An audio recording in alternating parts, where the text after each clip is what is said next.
নমস্কার। আজকে শুনছেন বিক্রম ভিলা রহস্যের পরবর্তী অংশ। স্নিগ্ধার মনে হলো বড় কাঠের বাক্সটার ভেতরটায় কেউ আছে। বাক্সটা এত বড় যে এর ভেতরে এক দুজন বড় মানুষ গুটিসুটি মেরে শুয়ে বসে থাকতে পারে। সে আগে একদিন দেখেছিল বাক্সটার ভেতরে ঠাকুরের জিনিসপত্রের ঠাসা। জিনিসপত্রের নিচের দিকটায় সে সেদিন দেখতে পাচ্ছিল না।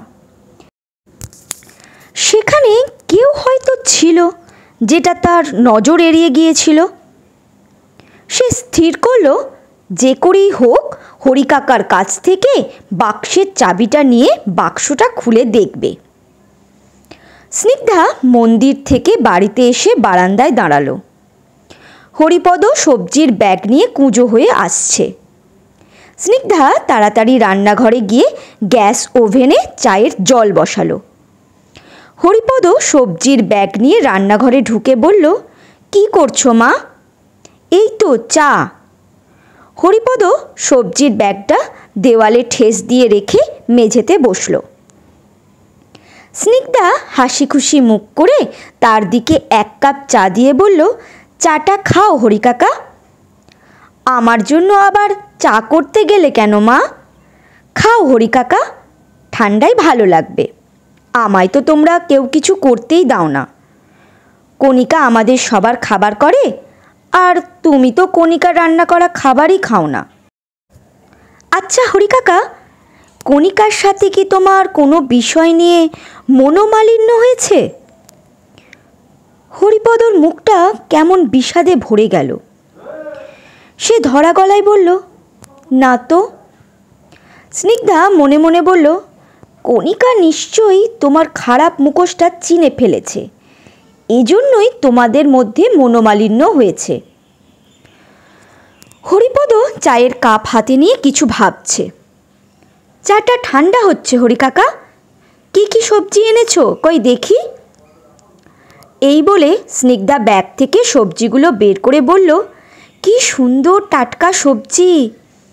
আমাদের কলকাতায় এমন টাটকা সবজি তো পাওয়াই যায় না। তুমি এবার যেদিন সবজি আনতে খেতে যাবে আমাকে নিয়ে যেও তো। যাবো মা। বসো হরিকাকা, তোমাকে দুটো পিঠে দিই, পিঠে খাও। এই বলে স্নিগ্ধা খাওয়ার ঘরে গেল। আমার জন্য আনতে হবে না মা, আমি পিঠে খাবো না। দুটো খেলে কিচ্ছু হবে না। এই বলে স্নিগ্ধা ডাইনিং টেবিলের ওপরে থাকা একটা পাত্রের ঢাকনা খুলল। কিছু নেই পাত্রটিতে। পাত্রটি পরিষ্কার ধোয়া। স্নিগ্ধা ভাবল, এই পাত্রেই তো পিঠে রেখেছিলাম, গেল কোথায়? সে ডাইনিং টেবিলের ওপরে থাকা সব পাত্রগুলো খুলে দেখল, কোথাও পিঠে নেই, শোকেশেও পেল না। এবার সে রান্নাঘরে গিয়ে দেখছে। স্নিগ্ধাকে চিন্তিত মনে কিছু খুঁজতে দেখে হরিপদ বলল, কি হয়েছে মা, কি খুঁজছো? পিঠে। ডাইনিং টেবিলের ওপরে যে পাত্রটিতে পিঠেটা রেখেছিলাম সেই পাত্রে পিঠে নেই, কোথাও খুঁজেও পাচ্ছি না। হরিপদ কিছু না বলে উঠে ঘরে চলে গেল। স্নিগ্ধা মন খারাপ করে ডাইনিং টেবিলে বসে পড়ল। কল্পনাদি কত কষ্ট করে পিঠেগুলো বানিয়ে তাদেরকে ভালোবেসে খাওয়ার জন্য পাঠিয়েছিল, আর সেটাই খুঁজে পাচ্ছে না। স্নিগ্ধার চোখে জল এলো। হঠাৎ তার মনে হলো হয়তো কণিকা নিজে খেয়েছে আর মা কাকিমাকে খেতে দিয়েছে, তারপর পাত্রটি মেজে রেখেছে। বেশ করেছে খেয়ে। তার মনটা ভালো হয়ে গেল। হরিপদ এসে বলল, মা আমি একটু বেরোচ্ছি, কাজ আছে।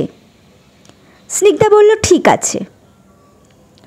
স্নিগ্ধা বারান্দায় এসে গ্রিলের ফাঁক দিয়ে দেখল হরিকাকা সামনের গেটের বাইরে চলে যাচ্ছে। স্নিগ্ধা ভাবল, হরিকাকার মোবাইলের কল লিস্টটা দেখতে হবে। তার ফোনে কোন কোন নাম্বার থেকে ফোন আসে আর কাকে কাকে হরিকাকা ফোন করে। সে বারান্দার গ্রিলের দরজায় তালা মারল। তার তারপরে হল ঘরে ঢুকে দরজার ছিটকিনি দিয়ে হরিপদর ঘরে ঢুকল। এবার সে চৌকির তলায় ঢুকে সেই টিনের কৌটোটায় হাত দিল, যে কৌটোর ভেতরে সে আগের দিন মোবাইল দেখেছিল। সে কৌটোর ভেতরে সব প্লাস্টিক বের করে ভালো করে দেখল, মোবাইলটা পেল না। সে সারা ঘর ভালো করে খুঁজেও কোথাও মোবাইলটা না পেয়ে হতাশ হলো। সে বুঝতে পারল হরিকাকা মোবাইলটা সঙ্গে করে নিয়ে গেছে, আর না হয় চৌকির তলায় থাকা তালামারা টিনের বাক্সের ভেতরে রেখেছে। সে মন খারাপ করে ঘর থেকে বেরিয়ে এসে হলঘরের দরজা খুলল। তারপর বারান্দার তালা খুলে দোতলায় গিয়ে খাটের ওপর শুয়ে পড়ল। সন্ধ্যা হয়ে এসেছে। স্নিগ্ধা বাড়ির সামনে দাঁড়িয়ে আছে। হরিপদ মন্দিরে যাচ্ছে। তার চাদরের তলায় টিফিন বাটি নেই। স্নিগ্ধা ভাবল বুট পরা লোকটি বলেছিল এবার থেকে ওদের খাওয়া বন্ধ, সেজন্যই হয়তো হরিকাকার কাছে টিফিন বাটিটা নেই। স্নিগ্ধা বলল, আমিও মন্দিরে যাব হরিকাকা। হরিপদ বিরক্তির সাথে বলল, তুমি আবার কেন যাবে? তুমি গেলে আমার ভয় লাগে। চারিদিকে জঙ্গল, কখন আবার শেয়াল সাপ সেসব বেরিয়ে জঙ্গলের প্রাণীগুলো বেরিয়ে পড়বে, তুমি তাদের দিকে ভয় পেয়ে যেতে পারো। আমি ভয় পাবো না হরিকাকা, চলো না। হরিপদ কি একটু ভাবল, তারপর বলল, তুমি দাঁড়াও, আমি আসছি। হরিপদ বারান্দায় উঠে ঘরের দিকে গেল। স্নিগ্ধার মনে সন্দেহ জাগল। হরিকাকা মন্দিরে যাচ্ছিল, আমি মন্দিরে যাব এ কথা শুনে সে ঘরে গেল কেন? নিশ্চয়ই কোনো গণ্ডগোল আছে। স্নিগ্ধা তাড়াতাড়ি হরিকাকার ঘরের সামনে এলো। দরজাটা বন্ধ। সে দরজায় কান পাতল, কিছুই শুনতে পাচ্ছে না। দরজায় আওয়াজ হলো। সে তাড়াতাড়ি পাশের ঘরটিতে ঢুকল। হরিপদ ঘর থেকে বেরিয়ে বাইরে গিয়ে বলল, কোথায় গেলে মা?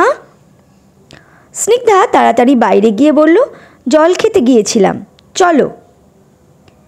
দুজনে মন্দিরের সামনে গেল।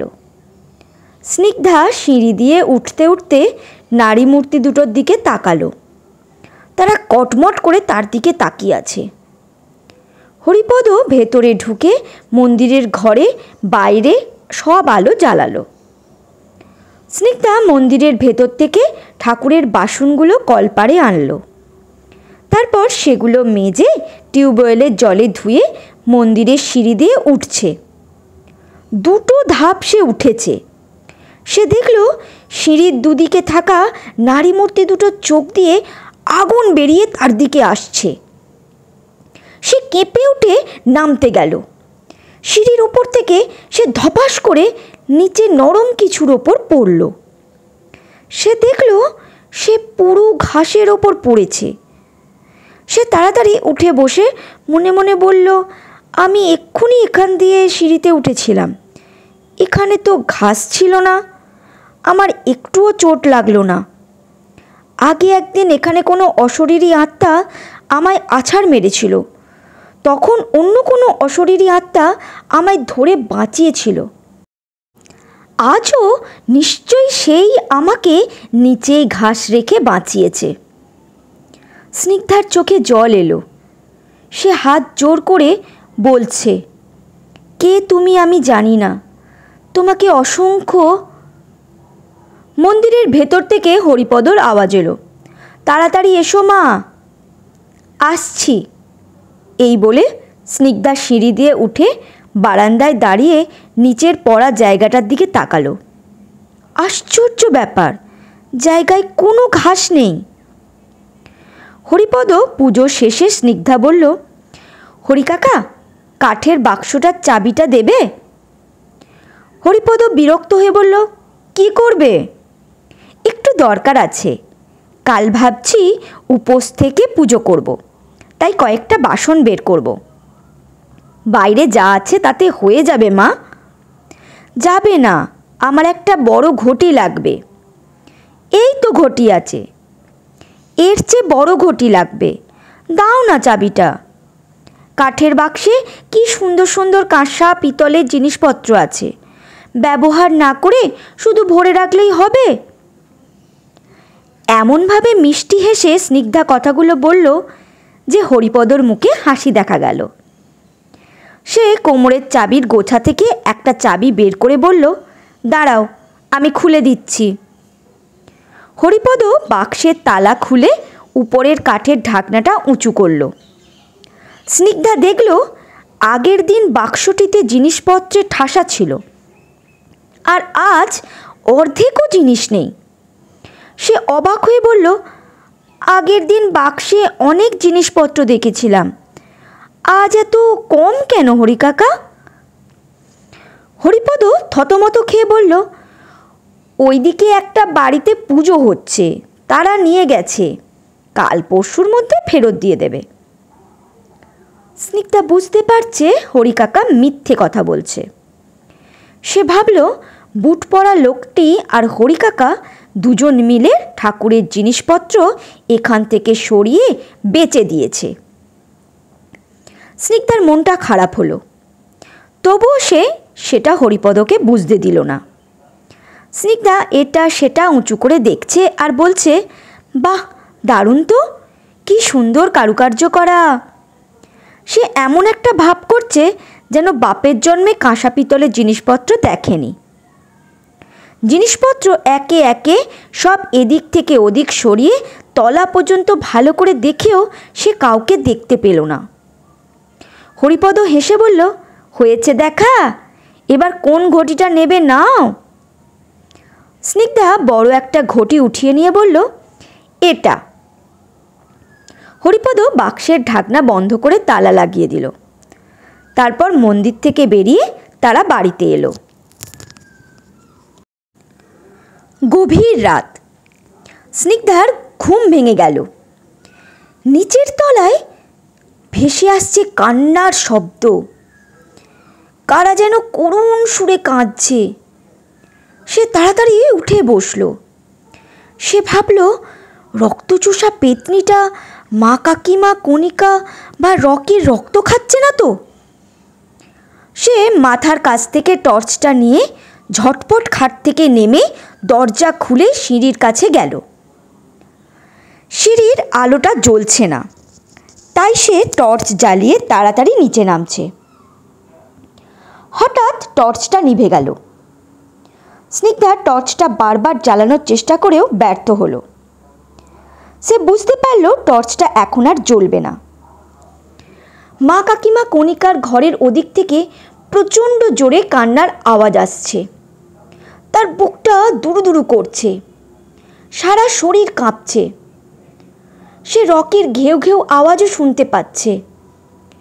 নিজের জন্য এখন সে আর ভয় পাচ্ছে না। সে ভাবল, মা কাকিমাদের বাঁচাতেই হবে। স্নিগ্ধা সিঁড়ির নিচের শেষ ধাপটায় পা রাখতে গেল। অন্ধকারেও সে দেখতে পাচ্ছে সামনে একটা বীভৎস ভূত দাঁড়িয়ে আছে। তার চোখ দুটো আগুনের গোলা। ভূতটা তার চোখ দুটোকে চরকির মতো ঘোরাচ্ছে, আর তার লম্বা জিভ দিয়ে একটা বড় ছুঁচোকে পেঁচিয়ে ধরে রয়েছে। ছুঁচোটা একটু নড়ে চড়ে মারা গেল। স্নিগ্ধা ভূতটিকে দেখে ভয় পেয়ে গেল। ভূতটি ছুঁচোটাকে এক কোণে ছুঁড়ে ফেলল। এবার সে তার লম্বা জিভটা দিয়ে স্নিগ্ধার গলাটা পেঁচিয়ে ধরতে গেল। স্নিগ্ধা ভয়ে চোখ বন্ধ করল। একটু পরে স্নিগ্ধা তাকিয়ে দেখল ভূতটা জিভ দিয়ে তার গলাটা ধরার আপ্রাণ চেষ্টা করছে, কিন্তু পারছে না। সে বুঝতে পারল ভূতটা তাকে ছুঁতে পারছে না। নিশ্চয়ই মাদুলিটার জন্য। তার মনে সাহস এলো। সে ভূতটার পাশ কাটিয়ে মা কাকিমার ঘরের দিকে যাচ্ছে। সে অন্ধকারে আন্দাজে এগোচ্ছে। কান্নার শব্দ হয়েই যাচ্ছে। সে অরুণা দেবীর ঘরের দরজার কাছে গিয়ে থাবা দিতে দিতে উতলা হয়ে বলল, মা, মা, দরজা খোলো। স্নিগ্ধা সমানে কয়েকবার থাবা দিয়েও অরুণা দেবীর সাড়া না পেয়ে ব্যস্ত হয়ে তন্দ্রা দেবীর ঘরের দরজার কাছে গেল। স্নিগ্ধা তন্দ্রা দেবীর দরজায় থাবা দিয়ে বলল, কাকিমা, ও কাকিমা, দরজা খোলো। অরুণা দেবী আর তন্দ্রা দেবী দুজনেই দুই ঘরের দরজা খুলে বললেন, এত রাতে কি বলছো? তোমরা ঠিক আছো মা? দুজনে একসঙ্গেই বললেন, আছি। তন্দ্রা দেবী বললেন, আমাদের আবার কি হবে? এবার যাও, ঘুমাতে দাও। দুজনেই দড়াম করে তাদের ঘরের দরজা বন্ধ করল। স্নিগ্ধা এবার দৌড়ে কণিকার ঘরের দরজার কাছে গেল। সে জোরে দরজায় থাবা দেওয়ার সাথে সাথেই দরজাটা খুলে গেল। ঘরে হালকা আলো জ্বলছে। সে দেখল বীভৎস ভয়ঙ্কর রক্তচোষা পেতনিটা খাটের ওপর বসে রকির গলার কাছে মুখ ঠেকাতে যাচ্ছে। রকি ঘেউ ঘেউ করছে। এ দৃশ্য দেখে আতঙ্কে স্নিগ্ধার সারা শরীর কাঁপুনি বেড়ে গেল। পেতনিটা স্নিগ্ধার দিকে চাইল। পেতনির ওই ভয়ঙ্কর চেহারা দেখে যে কেউ হার্টফেল করত, কিন্তু স্নিগ্ধা ভয় পেলেও মনে সাহস আনার চেষ্টা করছে। স্নিগ্ধা কাঁপা কাঁপা গলায় বলল, রকিকে ছেড়ে। ঘরের আলোটা নিভে গেল। স্নিগ্ধা ভয়ে রীতিমতো কাঁপছে। সে যেটুকু সাহস সঞ্চয় করেছিল সব নিমেষেই উবে গেল। বাথরুমের দরজাটা খুলে গেল। কণিকার ঘরের সঙ্গেই বাথরুম। বাথরুমে আলো জ্বলছে। দরজা দিয়ে হালকা আলো ঘরে প্রবেশ করল। কণিকা বাথরুমের দরজায় দাঁড়িয়ে বলল, ঘরের আলোটা নেভালো কে? রকি দৌড়ে তার কাছে গেল। কণিকা বাথরুম থেকে আসা হালকা আলোয় স্নিগ্ধাকে দেখে বলল, বড় বৌদি তুমি? কণিকা ঘরে ঢুকে আলো জ্বালালো। স্নিগ্ধা ঘোরের মধ্যে আছে। তার চোখে মুখে আতঙ্কের ছাপ স্পষ্ট ফুটে উঠেছে। কণিকা কাছে এসে বলল, কি হয়েছে বড় বৌদি? স্নিগ্ধা সম্বিত ফিরে পেল। সে কেঁদে উঠে কণিকাকে জড়িয়ে ধরে বলল, রকি। রকি ঘেউ ঘেউ করে উঠল। স্নিগ্ধা কণিকাকে ছেড়ে দিয়ে রকিকে জড়িয়ে ধরে অঝোর ধারায় কাঁদছে। কণিকা করুণ সুরে বলল, কাঁদছো কেন বড় বৌদি? স্নিগ্ধা চোখ মুছে বলল, কিছু না, রকির গাটা ঠান্ডা, ওকে কম্বলের তলায় ঢেকে রাখো। তুমি ঠিক আছো তো? কণিকা একটা দীর্ঘশ্বাস ফেলে বলল, আছি, আমার আবার কি হবে? কণিকা ভয় পাবে বলে স্নিগ্ধা তাকে রক্তচোষার কথা কিছু বলল না। কণিকা বলল, আমার ঘুম পাচ্ছে বড় বৌদি, এবার শোবো। স্নিগ্ধার বুকটা কেঁপে উঠল। সে বলল, না, তুমি এ ঘরে শোবে না। কণিকা আশ্চর্য হয়ে বলল, কেন শোবো না? এমনি, চলো ওপরে আমাদের পাশের ঘরটিতে শোবে। কণিকা করুণ হাসি দিয়ে বলল, কেন? সব কেনর উত্তর হয় না বোন। না বড় বৌদি, নিজের ঘর ছেড়ে আমি কোথাও যাব না, তুমি যাও। স্নিগ্ধার পা সরছে না।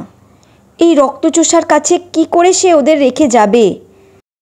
দরজা বন্ধ করলেই যদি রক্তচোষাটা কণিকা বা রকির রক্ত খায়? কণিকা করুণ দৃষ্টিতে স্নিগ্ধার দিকে তাকিয়ে আছে। স্নিগ্ধার বড্ড অসহায় লাগছে। তার চোখ ফেটে জল বেরিয়ে আসছে। সে প্রাণপণে নিজেকে সংযত রাখার চেষ্টা করছে। সে ধরা গলায় বলল, আমার সাথে দোতলায় চলো বোন। মা কাকিমা অসুস্থ, ওদের ফেলে দোতলায় কি করে যাব বড় বৌদি? সবাই আমরা দোতলায় থাকবো, চলো বোন। না বড় বৌদি, আমি যাব না, তুমি যাও। স্নিগ্ধার পা চলছে না।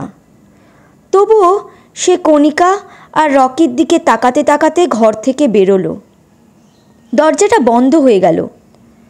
দরজার নিচে ধপাস করে বসে পড়ে স্নিগ্ধা মুখটা চেপে ধরে কাঁদতে লাগলো। সে কিছুক্ষণ কেঁদে নিয়ে মনে মনে ভাবল, কেঁদে কোনো লাভ হবে না, বিরাট কোনো অঘটন ঘটার আগে এর বিহিত করতেই হবে। স্নিগ্ধা ধীরে ধীরে উঠে উপরে গেল। সে দেওয়াল ঘড়িতে দেখল 3টে বাজে। কান্নার আওয়াজ থেমে গেছে। সে বারান্দায় গিয়ে ইজি চেয়ারে বসল। সে আবছা দেখছে গেটে ছায়ামূর্তি পায়চারি করছে। তার ঘাড় আর মাথা দেখা যাচ্ছে। সে দূর থেকেও দেখতে পাচ্ছে ছায়ামূর্তির চোখ দিয়ে আগুন বেরিয়ে চারদিকে ছড়িয়ে পড়ছে। সে ভাবল, রতনদা ঠিক আছে তো? স্নিগ্ধা উঠে পড়ল। সে টর্চ জ্বালিয়ে নিচে নামল। সে বারান্দার গেট খুলে বাড়ির সামনের গেটের কাছে গেল। ছায়ামূর্তি গায়েব হয়ে গেল। সে গ্রিলের ফাঁক দিয়ে দেখল রতনদা দাঁড়িয়ে আছে।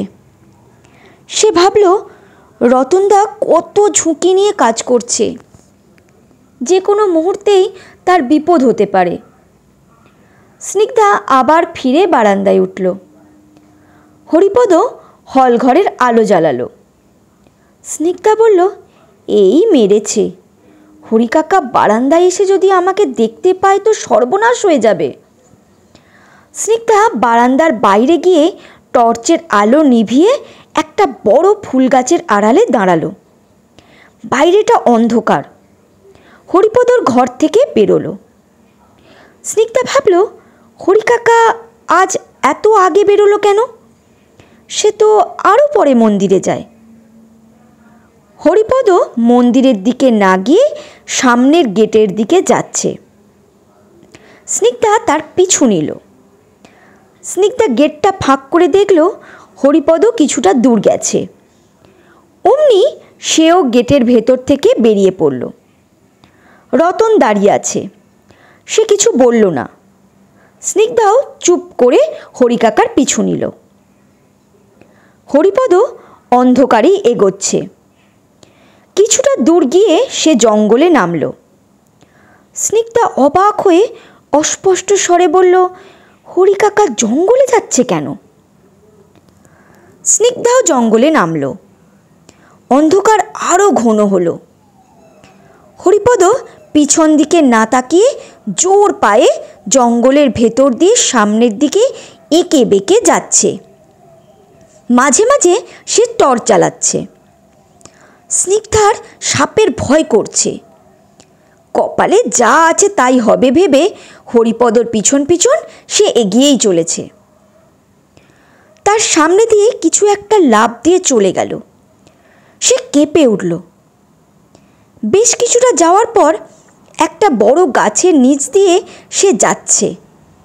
গাছের একটা শুকনো ডাল ভেঙে তার মাথার কাছ দিয়ে নিচেই পড়ল। জোরে শব্দ হলো। স্নিগ্ধা ভয় পেয়ে সরে দাঁড়ালো। তার বুকটা কাঁপছে। হরিপদ পিছন ফিরে টর্চ মারল। একটা ঘন অন্ধকার ছায়া স্নিগ্ধার সামনে এসে দাঁড়ালো। হরিপদ টর্চের আলো নিভিয়ে আবার সামনের দিকে চলতে শুরু করলো। ছায়াটা সরে গেল। স্নিগ্ধা বুঝতে পারল কোনো অশরীরী আত্মা তাকে আড়াল করে হরিকাকার নজর থেকে বাঁচালো, আর সেই গাছের ডালটা মাথায় পড়ার হাত থেকে তাকে বাঁচিয়েছে। স্নিগ্ধা আবার হরিপদকে অনুসরণ করে এগিয়ে চলেছে। হরিপদ একটা ডোবার কাছে এসে দাঁড়ালো। হরিপদ যেখানে দাঁড়িয়েছে তার থেকে 12-13 ফুট মতো দূরে স্নিগ্ধা একটা বড় গাছের আড়ালে দাঁড়িয়েছে। কিছুক্ষণ পর একটা ক্ষীণ মর্মর আওয়াজ হচ্ছে। আওয়াজটা ধীরে ধীরে জোরালো হচ্ছে। অন্ধকারে কেউ টর্চ জ্বালিয়ে এগিয়ে আসছে। লোকটি হরিপদর কাছে এসে দাঁড়ালো। লোকটির টর্চের আলোয় স্নিগ্ধা দেখল এই লোকটি বুট পরা লোকটি নয়। এই লোকটি লম্বা আর চওড়া। এর গায়ে লম্বা কালো কোট। মাফলার দিয়ে সে মুখটাকে এমনভাবে পেঁচিয়েছে যে তার মুখই দেখা যাচ্ছে না। হরিপদ আর লোকটি ফিসফিস করে কিছু বলছে। স্নিগ্ধা কান খাড়া করে তাদের কথা শোনার চেষ্টা করছে, কিন্তু কিচ্ছু শুনতে পাচ্ছে না। সামনে কোনো বড় গাছ বা ঝোপ নেই যে তার আড়ালে গিয়ে সে দাঁড়াবে। হরিপদ আর লোকটি মিনিট 10 কথা বলল। তারপর লোকটি হরিপদর হাতে কিছু একটা দিল। হরিপদ সেটি তার পাঞ্জাবির পকেটে রাখল। লোকটি চলে যাচ্ছে। হরিপদ একই জায়গায় স্থিরভাবে দাঁড়িয়ে রয়েছে। লোকটি পিছন ফিরে গম্ভীর গলায় আস্তে করে বলল, জিনিসটা আমার চাই, আর মনে রেখো, বিষ। স্নিগ্ধা লোকটির এই কথা দুটো হালকা শব্দে শুনতে পেল। লোকটা এবার সোজা হয়ে যে পথ দিয়ে এসেছিল সেই পথ দিয়ে চলে গেল। হরিপদ যে পথ দিয়ে এসেছিল সেই একই পথে ফিরছে। স্নিগ্ধা তার পিছন পিছন দূরত্ব বজায় রেখে লুকিয়ে আসছে। সে ভাবছে, এই লোকটি আবার কোথা থেকে উদয় হলো, কোন জিনিসটি এই লোকটির চাই, আর বলল বিষ কেন? কাউকে কি সে বিষ খাওয়ানোর কথা বলছে? মন্দিরে আসা বুট পরা লোকটাও কাদের খাওয়া বন্ধ করার কথা বলেছিল।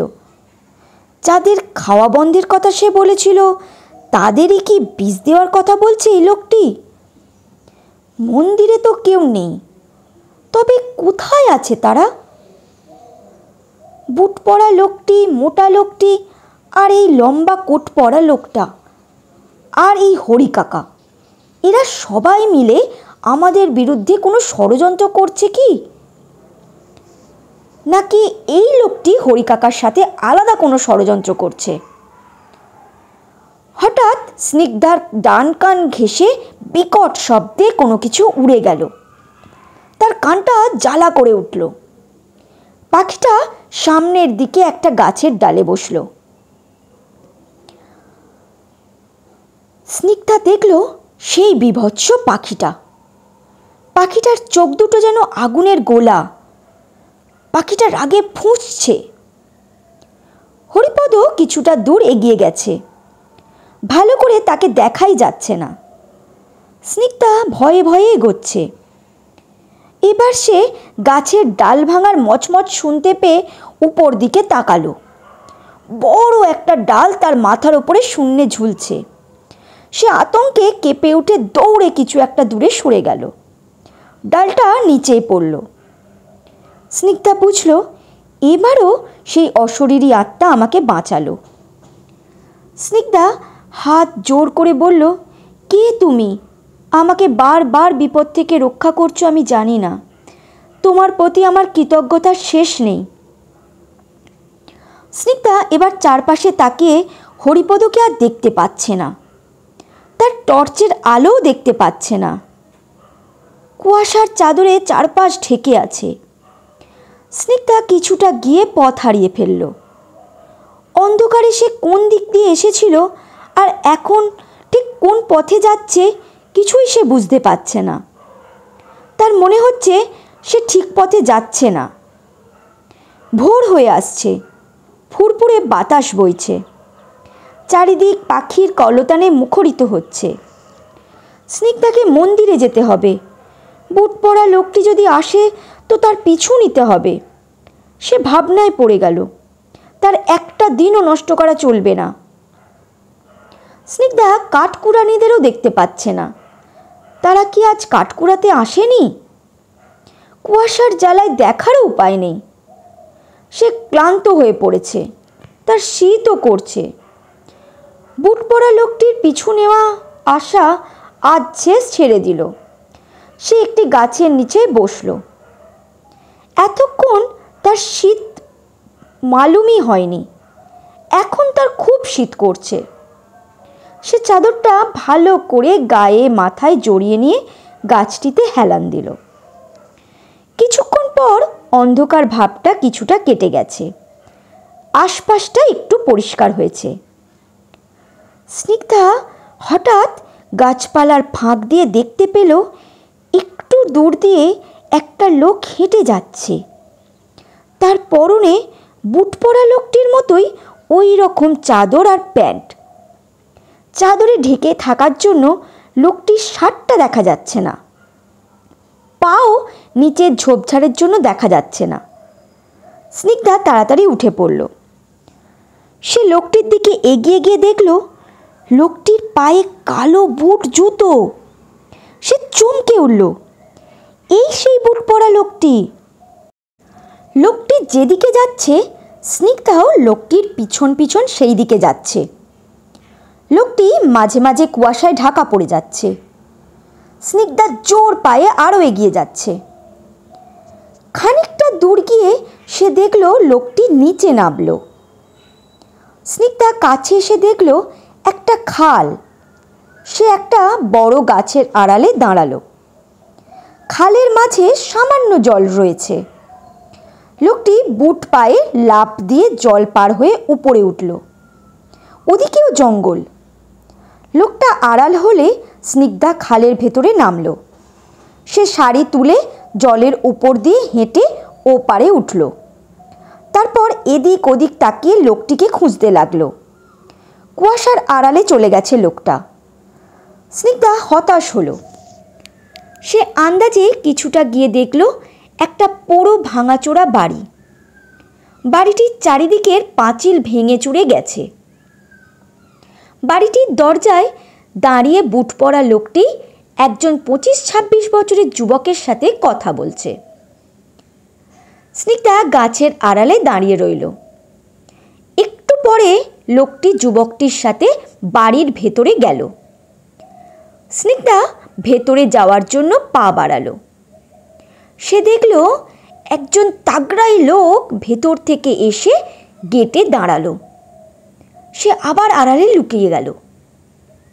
সে ভাবল, আমাদের মন্দিরে কাউকে খুঁজে পায়নি, এখানেই বোধহয় তারা আছে। স্নিগ্ধা খানিকক্ষণ দাঁড়িয়ে রইল। ভেতর থেকে বুট পরা লোকটি আর বেরোচ্ছে না। বেশ কিছুক্ষণ পর লোকটি বাড়ির ভেতর থেকে বেরোলো। সে যুবকটির সাথে অন্যদিকে যাচ্ছে। স্নিগ্ধাও পিছু নিল। সে একটু দূর দিয়ে দেখল একটা কালো বাইক দাঁড়িয়ে আছে। বুট পরা লোকটি আর যুবকটি বাইকে করে চলে গেল। বুট পরা লোকটি বাইকটা চালিয়ে যাচ্ছে। ওদিক দিয়ে রাস্তা চলে গেছে। স্নিগ্ধা বাড়ির সামনে এসে দেখল তাগড়াই লোকটা গেটের নিচে বসে আছে।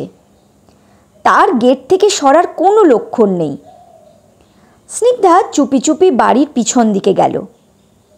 ভাঙা পাঁচিলের ওপর দিয়ে সে বাড়ির পিছনটায় গেল। জায়গাটায় ঘন জঙ্গলে ভর্তি। জায়গায় জায়গায় ইটের ঢিপি, তার উপরে লতানো গাছ উঠেছে। সে অনেক কষ্টে একটা জানলার কাছে পৌঁছলো। জানলাটা ভাঙা। সে জানলা দিয়ে মুখ বাড়ালো। কিছুই নেই ঘরে। তার পিছন দিকে একটা শব্দ হলো। সে কেঁপে উঠে পিছন ফিরল। একটা সুন্দর দোয়েল পাখি। সে পাখিটার কাছে গেল। পাখিটা ফুরুত করে উড়ে গেল। স্নিগ্ধা এবার পিছনের দিকটা ঘুরে দেখছে। বাড়ির পিছনে একটা দরজা আছে। দরজাটা ভাঙা নয়। সে দরজার কাছে গিয়ে দরজায় হালকা ঠেলা দিল। দরজাটা খুলল না। এবার জোরে ঠেলা দিল। এবারও খুলল না। সে বুঝল দরজাটা ভেতর থেকে বন্ধ আছে। সে একটা পাতকুয়ো দেখতে পেল। আগাছায় ঢেকে আছে পাতকুয়োটা। পাতকুয়োর ভেতর থেকে কেমন একটা পচা গন্ধ বেরোচ্ছে। কুয়াশার চাদর ভেদ করে সূর্য উদয় হচ্ছে। স্নিগ্ধা আবার বাড়িটার সামনের দিকে এলো। লোকটা এখনো বসে আছে। স্নিগ্ধার মনে হচ্ছে এই বাড়িতে কেউ আছে। এজন্যই এই তাগড়াই লোকটা পাহারায় বসে আছে। বুট পরা লোকটি যদি যাদের খাওয়া বন্ধের কথা বলেছিল তারা নিশ্চয়ই এই বাড়িতে আছে। কিন্তু টিফিন বাটি তো হরিকাকা মন্দিরে নিয়ে যায়। তবে কি হরিকাকা মন্দিরে খাবার নিয়ে গিয়ে বুট পরা লোকটিকে দেয়, আর লোকটি খাবার এখানে এনে বন্দি লোকগুলোকে খাওয়ায়? কিন্তু বুট পরা লোকটি না এলেও তো হরিকাকা টিফিন বাটি নিয়ে মন্দিরে যায়। তবে কি হরিকাকা অন্য পাত্রে খাবার ঢেলে রেখে আসে?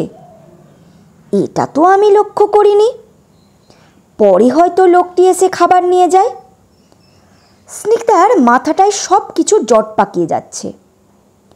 হঠাৎ স্নিগ্ধার মনে হলো সে বাড়ি পৌঁছানোর আগে তন্ময় যদি ঘুম থেকে উঠে যায় তো একটা অশান্তির সৃষ্টি হবে। ভূতেরা তন্ময়কে ভয় দেখাচ্ছে না, বা তন্ময়ের সামনে এসব ঘটনাও ঘটছে না, এতেই সে কিছুটা নিশ্চিন্ত। তন্ময় যদি এসব জানে, এখান থেকে কলকাতায় চলে যাবে, আর না হলে থানা পুলিশ করবে। এতে বড় কোনো ক্ষতি হয়ে যেতে পারে। স্নিগ্ধা পরে আবার আসবে ভেবে যে পথ দিয়ে এসেছিল সেই পথ দিয়েই ফিরে আসছে। সে খাল পেরিয়ে ওপরে উঠল। সে পথটা চিনে রাখছে, যাতে পরে আসার সময় এ পথ দিয়ে আসতে পারে। স্নিগ্ধা যেতে যেতে একটুখানি অন্তর অন্তর পথের দুদিকে দুটো গাছে মাটি দিয়ে দাগ দিয়ে রাখছে, যাতে সে এই দাগগুলো দেখে পথ চিনে পরে আসতে পারে। সে খানিকটা পথ এলো। সে বুঝতে পারছে না ঠিক পথেই ফিরছে কিনা। কয়েকজন মহিলা গাছের শুকনো ডাল কুড়িয়ে এক পাশে রেখেছে, সেগুলো তারা দড়ি দিয়ে বাঁধছে। স্নিগ্ধা তাদের দিকে এগিয়ে আসছে। মহিলারা ডাল বাঁধা বন্ধ করে তার দিকে তাকিয়ে রইল। তারা ভাবছে, এত সকালে এই সুন্দরী মহিলা জঙ্গলে একা কি করছে? স্নিগ্ধা তাদের কাছে এসে দাঁড়ালো। তোমরা এখানকার? তারা হ্যাঁ সূচক মাথা নাড়ল। স্নিগ্ধা বলল, তোমরা জানো বিক্রম ভিলা কোন দিকে? একটি অল্প বয়সী বউ ফিক করে হেসে বলল, কে না চেনে বিক্রম ভিলা? সে হাত দিয়ে দেখিয়ে বলল, ওই দিকে। একজন বয়স্কা মহিলা ডালগুলো বাঁধতে বাঁধতে বলল, তোমার বাড়ি কোথায়? এই জঙ্গলে একা কি করছো? আমি পথ হারিয়েছি। তা জঙ্গলে ঢুকলে কি করে? জঙ্গল আমার ভালো লাগে, দেখতে দেখতে ভেতরে ঢুকে পথ হারিয়ে ফেলেছি। তুমি কি শহরে থাকো? হ্যাঁ, এই জন্যই জঙ্গল ভালো লাগে। সবসময় এখানে থাকলে কখনোই ভালো লাগতো না। একা একা কেন বেরিয়েছ? জঙ্গলে কত বিপদ জানো? স্নিগ্ধা ছেলে মানুষের মতো বলল, কি বিপদ? মহিলাগুলো একে অপরের মুখের দিকে চাওয়াচাই করল। তারপর তাদের ভেতর থেকে বয়স্কা মহিলাটি চাপা গলায় বলল, নতুন এসেছো তাই জানো না, এই এলাকা আগে খুব ভালো ছিল, হঠাৎ জানি না কি হলো। মহিলাগুলোর মুখে অমাবস্যার নিকষ কালো অন্ধকার নেমে এলো। বয়স্কা মহিলাটি বলল, ওই দিকের একটা গর্তে কারা রোজ কুকুর, না হয় বিড়াল, না হয় শেয়াল মেরে রেখে যায়। একটা বউ সেদিন জঙ্গলে মরে পড়েছিল, তার গলার কাছে শুধু ক্ষত, আর কোথাও কিছু নেই। কেউ কেউ তো বলছে অশরীরী আত্মারা এসব করছে। জঙ্গলে গভীর রাতে মাঝে মাঝে টর্চের আলো দেখা যায়।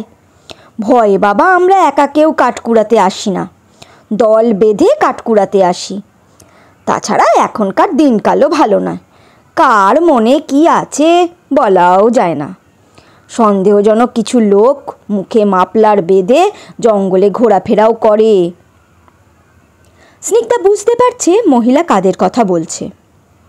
সে মহিলাগুলোর দিকে তাকিয়ে বলল, তোমরা কেউ একা বেরিয়েও না তাহলে। অল্প বয়সী বউটা বলল, তুমি কোন বাড়িতে এসেছো গো? বিক্রম ভিলায়। ও ও বাড়িতে তো এখন কেউ থাকে না, বাইরে থেকে সবাই ফিরে এসেছে বুঝি? হ্যাঁ, তুমি কতদিন এসেছো? বেশ কয়েকদিন হলো। বয়স্কা মহিলা বলল, মাস দেড়েক আগেও বাড়িটায় আলো ঝলমল করত, আর এখন অন্ধকারে ডুবে থাকে। শুনশান বাড়ি, বাড়ির সামনে গিয়ে যাওয়ার সময় গা ছমছম করে ওঠে। কাল সন্ধ্যের পর ওই বাড়ির সামনে দিয়ে আসছিলাম, দেখলাম বাড়িটা অন্ধকার। ও বাড়িতে আলো জ্বলে না কেন গো? ইলেকট্রিক লাইনে গন্ডগোল হয়েছে। ও তাই বলো। মহিলাদের গাছের ডালগুলো আঁটি বাঁধা হয়ে গেছে। বয়স্কা মহিলা বলল, বেলা হয়েছে, আমাদের দেরি হয়ে যাবে, আমরা এখন যাই, আমরা অন্য দিকে যাব। কোন দিক দিয়ে যেতে হবে মহিলাটি স্নিগ্ধাকে ভালো করে বুঝিয়ে দিয়ে বলল, তুমি সাবধানে যেও। অল্প বয়সী বউটা বলল, ও নতুন মানুষ, চলো ওকে কিছুটা পথ এগিয়ে দিয়ে আসি, আমাদের দেরি হয়ে যাবে। চলোই না। ঠিক আছে, চলো। মহিলাগুলো মাথায় ডালের আঁটি তুলে নিয়ে স্নিগ্ধাকে এগিয়ে দিতে যাচ্ছে। স্নিগ্ধা গাছের গায়ে মাটির দাগ টানতে টানতে যাচ্ছে। অল্প বয়সী বউটা বলল, এমন করছো কেন তুমি? এমনি। তার বেশ কিছুটা পথ তাকে এগিয়ে দিয়ে বলল, এই পথে যাও। স্নিগ্ধা বলল, ধন্যবাদ তোমাদের। কাঠকুড়ানি মহিলারা হেসে চলে গেল। স্নিগ্ধা তারা যেমন বলেছে তেমনভাবে এগিয়ে যাচ্ছে। স্নিগ্ধা এবার রাস্তা দেখতে পেল। সে রাস্তায় উঠল। তার মনে হলো এই রাস্তাটা তার চেনা। একজন লোক গরু নিয়ে যাচ্ছে। স্নিগ্ধার দিকে সে ড্যাব ড্যাব করে তাকাতে তাকাতে যাচ্ছে। স্নিগ্ধা তার পাশ কাটিয়ে একটুখানি এসে দেখল তাদের বাড়ির পাঁচিল। সে পিছন ফিরে কোথা দিয়ে এসে এই রাস্তায় উঠল সেটা ভালো করে দেখে নিল। এবার সে সামনের গেট দিয়ে ঢুকে বাড়ির ভেতরে গেল। হরিপদ সিঁড়ি দিয়ে নেমে সামনের গেটের দিকে আসছে। সে স্নিগ্ধাকে দেখে বলল, কোথায় গিয়েছিলে মা? আমি তোমাকে খুঁজতে প্রাণকৃষ্ণবাবুদের বাড়িতে যাচ্ছিলাম, গেটের সামনে হাঁটছিলাম। বড় খোকা রেগে বোম হয়ে আছে। ও ও উঠে পড়েছে? হ্যাঁ, আমরা দুজন তোমাকে বাড়ির সামনে রাস্তায় দেখতে পাইনি, দূরে গিয়েছিলে নাকি? স্নিগ্ধা ভাবল, এই সর্বনাশ করেছে, যেখানে বাঘের ভয় সেখানেই সন্ধে হয়। সে হরিপদর কথায় উত্তর না দিয়ে বলল, তন্ময় কোথায় হরিকাকা? বাড়ির পিছনের দিকে গেছে। স্নিগ্ধা দোতলায় গিয়ে হাতের টর্চটা ঘরে রেখে নিচে নামলো। তারপর বাড়ির পিছনের দিকে গিয়ে এদিক ওদিক তাকাতে তাকাতে এগিয়ে যাচ্ছে। তন্ময় পুকুরের চারপাশে তাকাচ্ছে। স্নিগ্ধা তাকে দেখে এগিয়ে এসে বলল, জলে ডুবে মরলাম কিনা সেটা দেখতে এসেছো? স্নিগ্ধাকে দেখে তন্ময়ের ধরে প্রাণ এলো। সে কিছু না বলে মুখ অন্ধকার করে পুকুরের সিঁড়ির ওপর বসল। স্নিগ্ধা তার পাশে বসল।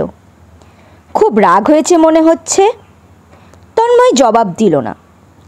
স্নিগ্ধা তন্ময়ের একটা হাত নিজের দুই হাত দিয়ে ধরে বলল, প্রাণকৃষ্ণ কাকাবাবুদের বাড়িতে গিয়েছিলাম। স্নিগ্ধার হাত দুটো প্রচণ্ড জ্বালা করে উঠল। সে তন্ময়ের হাতটা ছেড়ে দিল। জ্বালাও বন্ধ হলো। তন্ময় বলল, ওনাদের শরীর কেমন আছে? এই অবস্থায় যেমন থাকা উচিত সেরকমই আছে। তন্ময় ধরা গলায় বলল, একটু যে ওদের বাড়িতে যাব তাও পাই না। স্নিগ্ধা জানে এখন তন্ময় গেলে পল্লবীর মা তাকে খাবারে বিষ মিশিয়ে খাইয়ে মেরে ফেলবে। সে তন্ময়ের হাতে আবার হাত রেখে বলল, এখন তুমি ওনাদের বাড়িতে যেও না, ওনারা শোকটা সামলে উঠলে তারপর যেও। আমি গিয়ে মাঝে মাঝে ওনাদের দেখে আসব। তাই যেও। স্নিগ্ধার হাতটা আবার যন্ত্রণা শুরু হলো। সে আবার হাতটা সরিয়ে নিল। সে বুঝতে পারছে এখানে সেই অশরীরী আত্মাটা আছে যে তাদের একসাথে দেখতে পারে না। তার গায়ে কয়েক ফোঁটা জল পড়ল। সে উপরের দিকে তাকালো। একটু একটু দূরে থাকা আম গাছের ডাল এসে তাদের মাথার ওপর দিকে ঝুলে আছে। সে ভাবল কুয়াশার জল হয়তো আম পাতায় আটকে ছিল, সেটা বাতাসে তার গায়ে পড়েছে। স্নিগ্ধা বলল, খেতে চলো, খুব খিদে পেয়েছে। তারা দুজন বাড়িতে এসে খাওয়ার ঘরে ঢুকলো। স্নিগ্ধার মনে পড়ল লম্বা কোট পরা লোকটি হরিকাকাকে কিছু দিয়েছে আর বলেছে বিষ। সে ভাবল লোকটি হরিকাকাকে বিষ দেয়নি তো? সেই বিষ কি হরিকাকা আমাদের খাবারে মিশিয়েছে? তার খেতে ভয় লাগছে, কিন্তু এক জায়গায় থাকতে গেলে বিশ্বাস না করে উপায়ও নেই। তাই সে তন্ময়কে খেতে দিয়ে নিজেও খেতে বসলো। তন্ময় খেয়ে বেরিয়ে গেল। স্নিগ্ধা ঘরে বসে ভাবছে, লম্বা কোট পরা লোকটি বলল জিনিসটি আমার চাই। এদিকে দুদিন আমাদের ঘরে কেউ ঢুকে জিনিসপত্র তছনছ করেছে। এই ঘরে কি কিছু দামি জিনিস আছে যা নেওয়ার জন্য দুবার এ ঘরে লোক ঢুকে সব কিছু এলোমেলো করেছে? খুঁজে দেখতে হবে। স্নিগ্ধা ভালো করে ঘরটির সব কিছু খুঁটিয়ে দেখতে লাগলো। সে আলমারির ভেতর থেকে সব নামিয়ে দেখল। সেখানে কিছু না পেয়ে শোকেস, ড্রেসিং টেবিল, একে একে সব জিনিসের ভেতরটা সে দেখল। কোথাও কিছুই মূল্যবান জিনিস সে পেল না। দুপুরে তন্ময় খেয়ে উপরে গিয়ে মোবাইল টিপছে। স্নিগ্ধা তার পাশে এসে বসে বলল, শোনো, একটা কথা বলবো। বলো। এ বাড়িতে কি কোনো মহামূল্যবান জিনিস আছে? মহামূল্যবান মানে? এই যেমন ধরো দামি হিরে বা অন্য কিছু। শুনেছিলাম অনেক আগে কিছু ছিল, যেমন যেমন সোনার থালা ছিল, হীরের নেকলেস ছিল, সোনার বল ইত্যাদি ইত্যাদি। এগুলো তুমি নিজের চোখে দেখেছিলে? না, ওসব দামি জিনিস এখন আর নেই। এই বলে তন্ময় জামা প্যান্ট পরে চলে গেল। স্নিগ্ধা ভাবল লম্বা কোট পরা লোকটি হয়তো কোনোভাবে জেনেছে এই বাড়িতে দামি জিনিস আছে, সেজন্যই সে এই ঘরে হয়তো জিনিসের খোঁজে ঢুকেছিল। কিন্তু এত ঘর থাকতে এই ঘরেই কেন ঢুকলো? তবে কি সে জেনেছে এই ঘরেই দামি জিনিসটা আছে? তন্ময় বলল, ওসব দামি জিনিস আর নেই। আমিও ঘরে কিছুই পেলাম না। এমনও তো হতে পারে এই ঘরে দামি জিনিস আছে যা আমার নজরেই আসছে না। আজকে শুনলেন বিক্রমভিলা রহস্যের 49 থেকে 52 পর্ব। পরবর্তী পর্ব খুব শীঘ্রই চলে আসবে।